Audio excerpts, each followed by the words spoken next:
ಬಾ ಲಕ್ಷ್ಮಿ, ಎಲ್ಲಿ ದೇವಸ್ಥಾನಕ್ಕೆ ಹೋಗಿ ಬಂದಂತೆ ಕಾಣ್ತಾ ಇದೆ. ನೈವೇದ್ಯ ಹಿಡಿದುಕೊಂಡು ಬಂದಿರುವೆಯಾ? ಹೌದ್ರಿ ಸ್ವಾಮಿ, ಇವತ್ತು ಶ್ರಾವಣ ಸೋಮವಾರ ಅಲ್ವೇ, ಅದಕ್ಕೆ ಬಸವೇಶ್ವರ ದೇವಸ್ಥಾನಕ್ಕೆ ಹೋಗಿದ್ದೆ. ತೆಗೆದುಕೊಳ್ಳಿ ಪ್ರಸಾದವನ್ನು. ಎದ್ದೇಳು ಲಕ್ಷ್ಮಿ, ಎದ್ದೇಳು.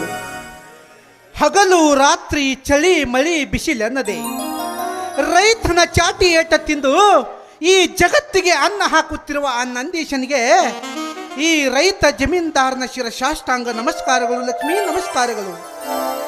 ಆ ನಂದೀಶ ಶಿವನ ವಾಹನ ಅಲ್ಲವೇ? ಹೌದು ಲಕ್ಷ್ಮಿ, ಶಿಲಾದನೆಂಬ ಮಹಾಋಷಿಯ ಹವನದಲ್ಲಿ ಜನಿಸಿದ ಈ ನಂದೀಶ ಸಾಕ್ಷಾತ್ ಚಂದಿರನಂತೆ ಬೆಳಗಿದ ಲಕ್ಷ್ಮಿ, ಸಾಕ್ಷಾತ್ ಚಂದಿರನಂತೆ ಬೆಳಗಿದ. ಒಂದು ದಿವಸ ವರುಣ ಮಿತ್ರನೆಂಬ ಮಹಾಋಷಿ ಅಲ್ಲಿಗೆ ಬಂದು ಈ ನಂದೀಶನಿಗೆ ಕೇವಲ 1 ವರ್ಷದ ಆಯುಷ್ಯ ಅಂತ ಹೇಳುವುದ ನೋಡು. ಅದುವೇ ನಿಜವಾಯಿತೆ? ಇಲ್ಲ ಲಕ್ಷ್ಮಿ, ಇಲ್ಲ. ಆಗ ಶಿಲಾದ ಶಿವನನ್ನು ಕುರಿತು ತಪಸ್ಸು ಮಾಡಿದ. ಶಿವ ಪ್ರತ್ಯಕ್ಷನಾಗಿ ಆ ನಂದೀಶನಿಗೆ ಸಂಪೂರ್ಣವಾದ ಆಯುಷ್ಯವನ್ನು ಕೊಟ್ಟು ತನ್ನ ವಾಹನವನ್ನಾಗಿ ಪಡೆದುಕೊಂಡು ಕೈಲಾಸಕ್ಕೆ ಹೋದ. ಆ ನಂದೀಶನೇ ಈ ಜಗತ್ತಿಗೆ ಅನ್ನ ಹಾಕುತ್ತಿರುವ ಅನ್ನದಾತ ಲಕ್ಷ್ಮೀ ಬಸವಣ್ಣ. ನಿಮ್ಮಂಥವರ ಕೈ ಹಿಡ್ದ ನಾನೆಂತ ಭಾಗ್ಯಶಾಲಿ. ಕಷ್ಟದ ಕೊಂಪೆಯಲ್ಲಿ ಅರಳಿದ ಹೂವನ್ನ ಕಬರಿ ಹೋಗದಂತೆ ಕಾಪಾಡಿದ ನನ್ನ ಪಾಲನೆ ದೇವರ ನೀವು. ಇಲ್ಲ ಲಕ್ಷ್ಮಿ, ಇಲ್ಲ. ಗಾಜಿನ ಚೂರಿನಲ್ಲಿ ಅರಳಿರುವ ವಜ್ರದ ಹರಳದಂತಿರುವ ನಿನ್ನನ್ನು ಕೊಟ್ಟು ನನ್ನ ಮನೆ ಬೆಳಗಿಸಿದಲ್ಲ ನಿನ್ನ ಚಿಕ್ಕಪ್ಪ. ಅವನು ಮಹಾಪುಣ್ಯವಂತ. ಲಕ್ಷ್ಮಿ, ಅವನನ್ನು ನಾನು ಕಾಣಬೇಕೆನ್ನುವ ಆಸೆ. ನೋಡಿ, ಮೊದಲು ಪ್ರಸಾದಕ್ಕೆ ಸಿದ್ಧರಾಗಿ ನಂತರ ಹೋಗಿ ಬರಂತೆ. ಬೇಡ ಲಕ್ಷ್ಮಿ, ಬೇಡ. ನನ್ನ ತಮ್ಮ ಹಾಗೂ ನನ್ನ ತಂಗಿ ಬಂದ ನಂತರ ಎಲ್ಲರೂ ಒಟ್ಟಿಗೆ ಊಟ ಮಾಡಿದರಾಯಿತು. ಈಗ ನನಗೆ ಊಟಕ್ಕಿಂತ ಮಿಗಿಲಾಗಿ ಆ ನಿನ್ನ ಕಮಲದಂಥ ಕಣ್ಣಿನಲ್ಲಿ ಬೆರೆತು ಹಾಡಿ ಕುಣಿಯುವ ಆಸೆಯಾಗಿದೆ. ಶಿವನ ಗಂಡನ ಕೈ ಹಿಡಿದು ಹಾಡಿ ಕುಣಿದಾಡುವೆಯಾ? ಈ ಶ್ರಾವಣ ಸಡಗರ ನಮ್ಮ ಬಾಳಿನಲ್ಲಿ ಹೊಸ ಹರುಷ ತರಲಿ ಲಕ್ಷ್ಮಿ, ಹೊಸ ಹರುಷ ತರಲಿ. ಶಿವನ ತಾಳ ನೃತ್ಯಕ್ಕೆ ಪಾರ್ವತಿ ಎಂದಾದರೂ ದೂರ ಸರಿಯೋಳೆ. ಬನ್ನಿ, ನಿಮ್ಮ ಭಾವದಲ್ಲಿ ಈ ಜೀವ ಬೆರೆತು ಹೋಗಲಿ.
ಅನುರಾಗ ಶುಭಯೋಗ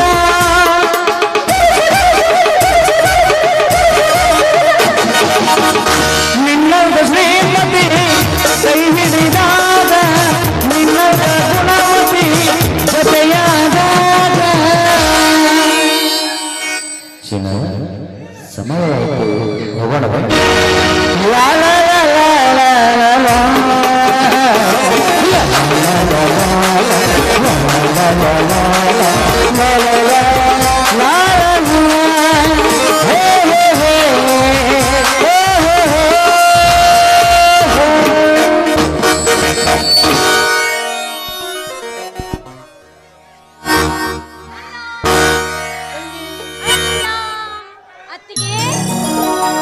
ಏನ್ ಮಾಡ್ತಿದಾರ ಇಬ್ರು ಸೇರಿ?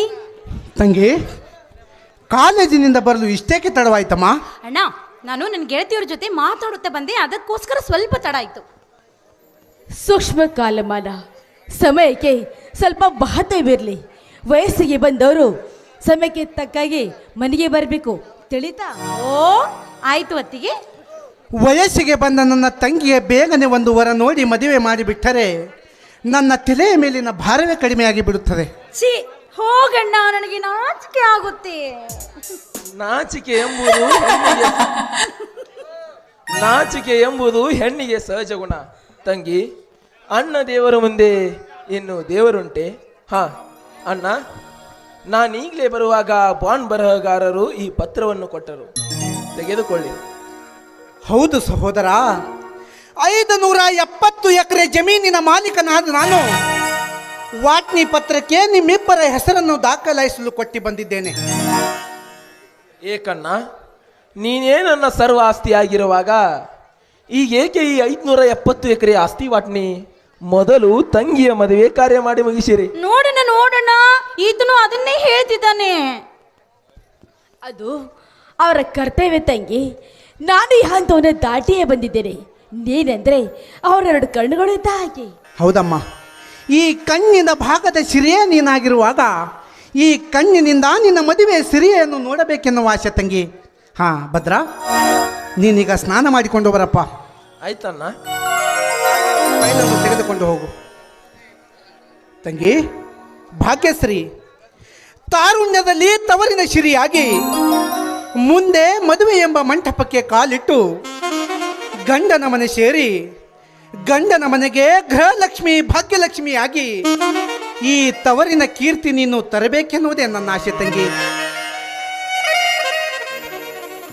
ಹೌದು ಸ್ವಾಮಿ, ಗುಣವಂತ ನನ್ನ ಭಾಗ್ಯಳಿಗೆ ಗುಣವಂತ ವರನ್ನು ಹುಡುಕಿ ಹರನ ಸಾಕ್ಷಿಯಾಗಿ ಈ ಕಾರ್ಯ ಮಾಡಿ ಮುಗಿಸಿದ್ರಾಯ್ತು ಅಲ್ವೇ ಭಾಗ್ಯ?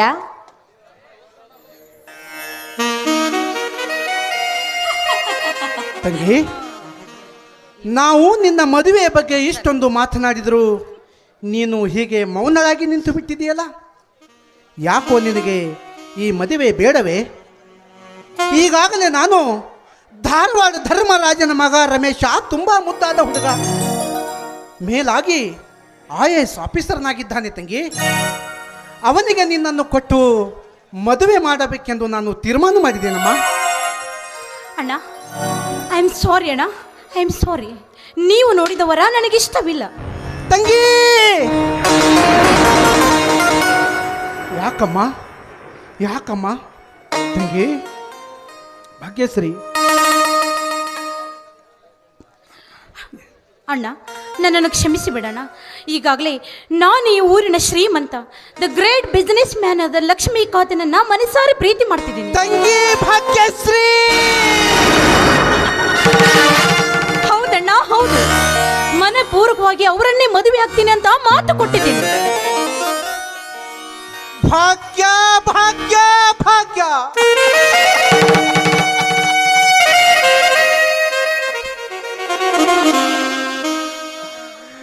ಎಂಥ ಕೆಲಸ ಮಾಡಿ ಬಿಟ್ಟಿ ತಂಗಿ, ಎಂಥ ಕೆಲಸ ಮಾಡಿ.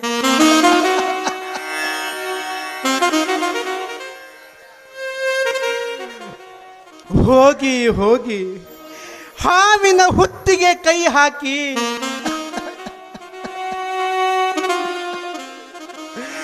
ಕೆರಳಿದ ಸರ್ಪವನ್ನೇ ಕೆಣಕುವಂತಾಯಿತು ತಂಗಿ, ಕೆರಳಿದ ಸರ್ಪವನ್ನೇ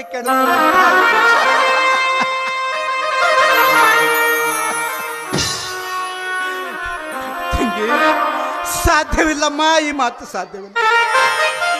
ತಂಗಿ, ಬೇಕಾದರೆ ನಿನ್ನ ಕಾಲಿಗೆ ಬಿದ್ದು ಬೇಡಿಕೊಳ್ಳುತ್ತೇನಮ್ಮ.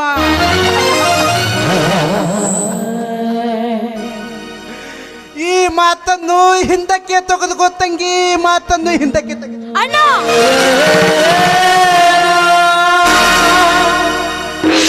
ಅಣ್ಣ, ಅದು ಈ ಜನ್ಮದಲ್ಲಿಯೇ ಸಾಧ್ಯವಿಲ್ಲ ಅಣ್ಣ. ಯಾಕೆಂದ್ರೆ ಆತ್ಮ ಸಾಕ್ಷಿಯಾಗಿ ಈ ಮನಸ್ಸು ಹೃದಯ ಅವರಿಗೆ ಕೊಟ್ಟಾಗಿದೆ. ತಂಗಿ ಭಾಗ್ಯಶ್ರೀ,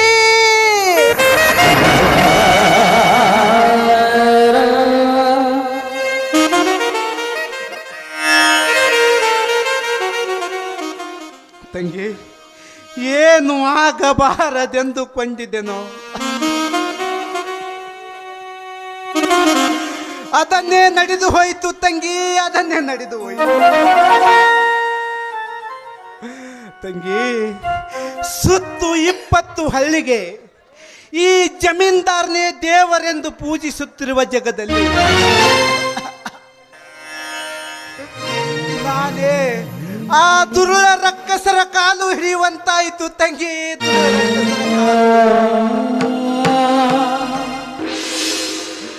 ತಂಗಿ, ನೀನು ತಾಯಿ ಇಲ್ಲದ ತಬ್ಬಲೆ ಅಬಲೆ ಅಂತ ತಿಳಿದು ಅಕ್ಕರೆಯಿಂದ ಬೆಳೆಸಿದ ನನಗಿಂದು ನೀನು ವಿಷ ಉಣಿಸಿ ಬಿಟ್ಟಿ ತಂಗಿ, ವಿಷ ಉಣಿಸಿ ಬಿಟ್ಟಿ.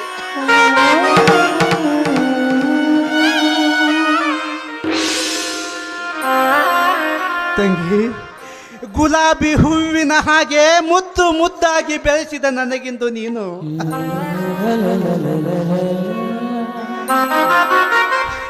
ಇದೇ ಕೈಯಾರೆ ಕೆಸರಿನ ಗುಂಡಿಯಲ್ಲಿ ನೂಕುವಂತಾಯಿತು ತಂಗಿ, ಕೆಸರಿನ ಗುಂಡಿಯಲ್ಲಿ.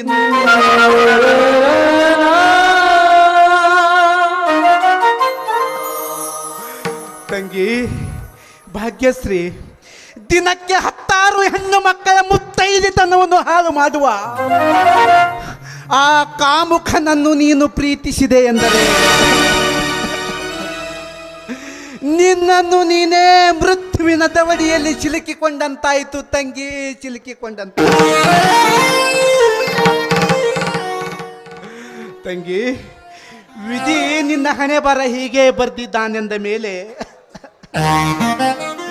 ಅದನ್ನು ಯಾರಿಂದಲೂ ಅಳಿಸಲು ಸಾಧ್ಯವಿಲ್ಲ ತಂಗಿ, ಯಾರಿಂದಲೂ ಅಳಿಸಲು ಸಾಧ್ಯವಿಲ್ಲ.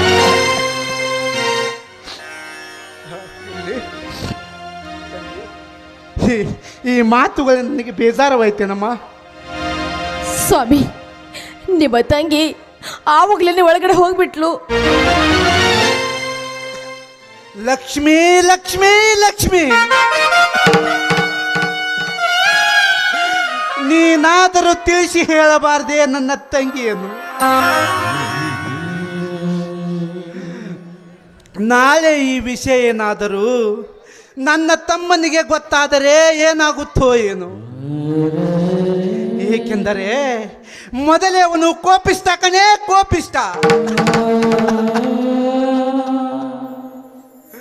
ಲಕ್ಷ್ಮಿ, ನನ್ನ ತಂಗಿಯ ಪ್ರೀತಿ ಎದರು ನನ್ನ ಧೈರ್ಯ ಶಕ್ತಿನೇ ಸತ್ತು ಹೋಯಿತು ಲಕ್ಷ್ಮಿ.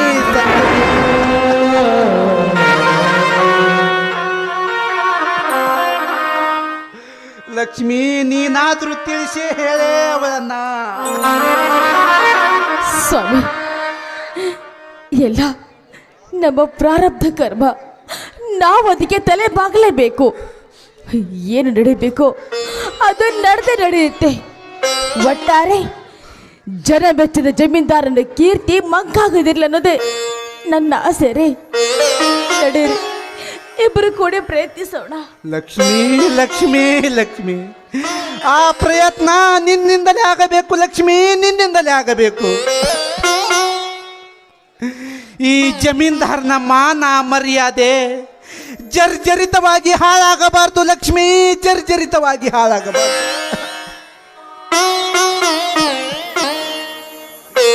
ಏಕೆಂದರೆ ಮಾನವಂತರ ಮನೆತನ ಯಾವತ್ತು ತಲೆ ಎತ್ತಿ ಬಾಳಬೇಕು ಲಕ್ಷ್ಮಿ, ತಲೆ ಎತ್ತಿ ಬಾಳಬೇಕು. ಏಕೆಂದರೆ ಹಂಸ ತುಲಿಕ ಕಲ್ಪಿತ ಮೇಲೆ ಒಳ್ಳೆಯವರನೊಂದಿಗೆ ಕುಳಿತು ಶೋಭಿಸಬೇಕಾದ ನನ್ನ ತಂಗಿ ಎಂದು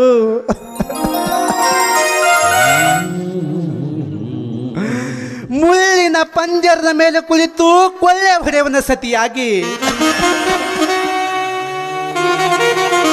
ನರಳುತ್ತಾ ಸಾಯುವಂತಾಗಬಾರದು ಲಕ್ಷ್ಮಿ, ಸಾಯುವಂತಾಗಬಾರದು.